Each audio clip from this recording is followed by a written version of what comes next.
मुफ्त में राशन की स्कीमें सुनवाते हैं, जब महंगाई की बात करते हैं। मैं आपसे पूछता हूँ, क्या आप चाहते हैं कि आपके बच्चे किसी के सामने हाथ फैलाएं राशन के लिए? हमारे समाज के सभी जो यहाँ पे 36 की 36 बिरादरी हैं, सब बहुत स्वाभिमानी समाज, सभी बहुत स्वाभिमानी हैं। मेरे को पूरा भरोसा है कि आप लोग कभी भी किसी और के सामने हाथ नहीं फैलाएंगे अपना घर चलाने के लिए। आप लोग ये मानते हैं, आप लोग बहुत स्वाभिमानी, आप लोग चाहते हैं ना आपके बच्चे पढ़े लिख कर आगे बढ़े, अपने आप कमाएं। अगर आप लोग चाहते हैं कि वो अपने आप बढ़ाएं, तो आप इनसे सवाल कीजिएगा कि भाई मेरे बच्चों के लिए रोजगार कहाँ है? मुफ्त में राशन नहीं चाहिए, मेरे बच्चों के लिए रोजगार चाहिए। मेरे बच्चों के लिए पढ़ाई लिखाई के लिए स्कूल कहाँ है? जो स्कूल है तो उसमें मेरे टीचर्स कहाँ हैं? सवाल करना पड़ेगा आपको, क्योंकि जब आप उनसे ये सवाल करेंगे तो उनका मुंह बंद हो जाएगा, उनके पास कुछ नहीं होगा आपको जवाब देने के लिए। क्योंकि साथियों, उन्होंने ये सोची समझी साजिश चली पिछले 10 सालों से। उन्होंने धीरे धीरे करके हमारे समाज को, हमारे आने वाले भविष्य को अंदर से तोड़ने की कोशिश की। उन्होंने सोचा कि हमारे बच्चों को अनपढ़ रखेंगे तो वो अपने इतिहास से दूर हो जाएंगे, वो भूल जाएंगे, वो समझ नहीं पाएंगे, वो रोजगार के लायक नहीं होंगे। जब रोजगार के लायक नहीं होंगे तो रोजगार देना नहीं पड़ेगा।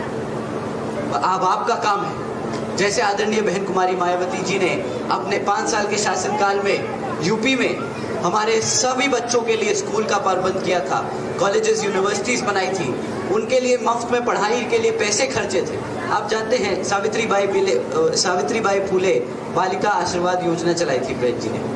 उसके तहत आदरणीय बहन जी ने 7 लाख बच्चियों को मुफ्त में पढ़ाने का काम किया था। 12वीं तक की शिक्षा सरकार के खाते, 12वीं तक की शिक्षा सरकार के खाते डाल दी। 600 करोड़ रुपए हमने अपनी बच्चियों पे खर्चे थे। उन्हें आशीर्वाद योजना के तहत उन्होंने जब घर में बच्ची पैदा हुई तो उन्होंने हर एक घर में हर एक बच्ची के नाम पर 1-1 लाख रुपए देने का काम किया।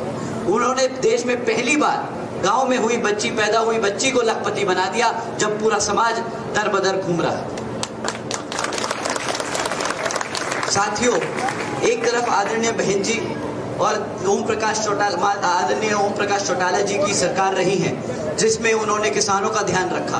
उन्होंने गन्ना खरीदी के दाम दुगने करे थे, उन्होंने अपने किसान भाइयों के लिए संघर्ष किया, उन्होंने अपने दबले कुचले समाजों के लिए संघर्ष किया है। दूसरी तरफ ये कांग्रेस और भाजपा है जो मौका ढूंढती है, किसी भी तरह कोई भी मौका नहीं छोड़ती जिससे हमारा समाज टूट जाए, बट जाए, हमारे बच्चे कमजोर पड़ जाए, हमें हमेशा गुलाम बना के रखे। साथियों, आप लोगों से दरखास्त है कि अगर आप लोग चाहते हैं कि आपके बच्चों का भविष्य सुरक्षित रहे, अगर आप चाहते हैं कि आपके बच्चे पढ़ लिख कर आगे बढ़े, तो मैं आप लोगों से हाथ जोड़ के विनती करता हूं कि आज इस बारी 5 तारीख को जब आप वोट डालने जाएं, तो आप अपने यहाँ बेटे गोपाल सिंह राणा को उनके फादर नरेंद्र सिंह राणा के आशीर्वाद से मिला ये टिकट, आप उनको वोट डालकर हाथी के सामने वाला चुनाव चिन्ह बटन दबाएं और उन्हें यहाँ से विधानसभा भेजने का काम करें।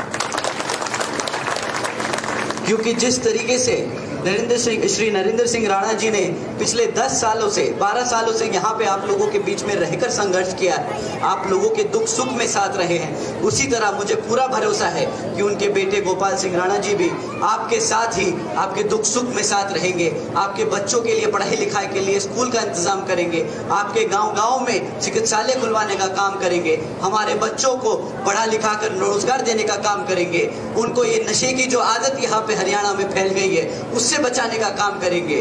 साथियों, अगर आप अपने बच्चों के लिए, अपने लिए एक अच्छा भविष्य चाहते हैं तो इस बारी आप इनेलो बसपा गठबंधन को समर्थन दें। इस बारी आप आने वाली 5 तारीख को हाथी के सामने वाला बटन दबाएं और यहाँ पर श्री गोपाल सिंह राणा जी को विधानसभा भेजने का काम करें। आप लोगों से ये मेरी खास अपील और आदरणीय बहन कुमारी मायावती जी की ओर से भी और श्री अभय सिंह चौटाला जी की ओर से भी ये खास अपील है।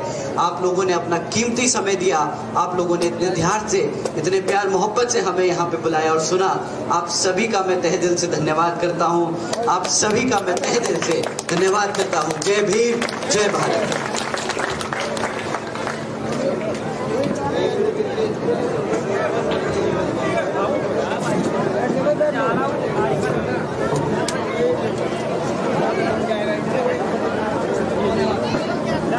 सम्मानित साथियों, अनुशासन में रहना। अभी मंदिर में मत्था टेकने जाएंगे। हाँ, हमने बता दिया, याद है हमारे मंदिर में हम बैठे हैं तो निश्चित तौर पे मंदिर में मत्था टेक के जाएंगे और कैमरे वाले व्यवस्था बना के रखें। ये देखो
महिलाओं से मिलने तो महिलाओं से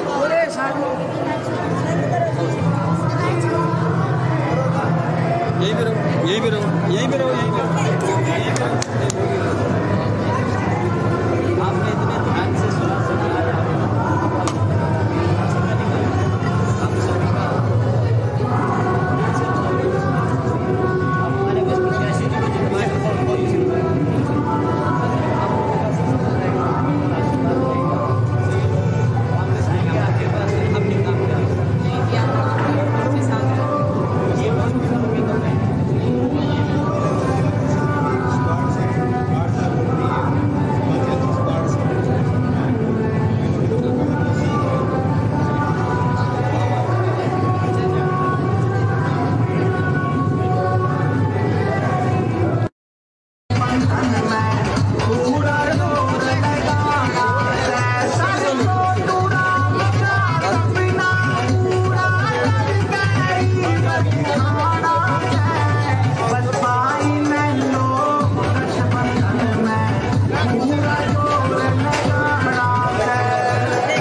अरे वो अपनी गली लेके जाओ।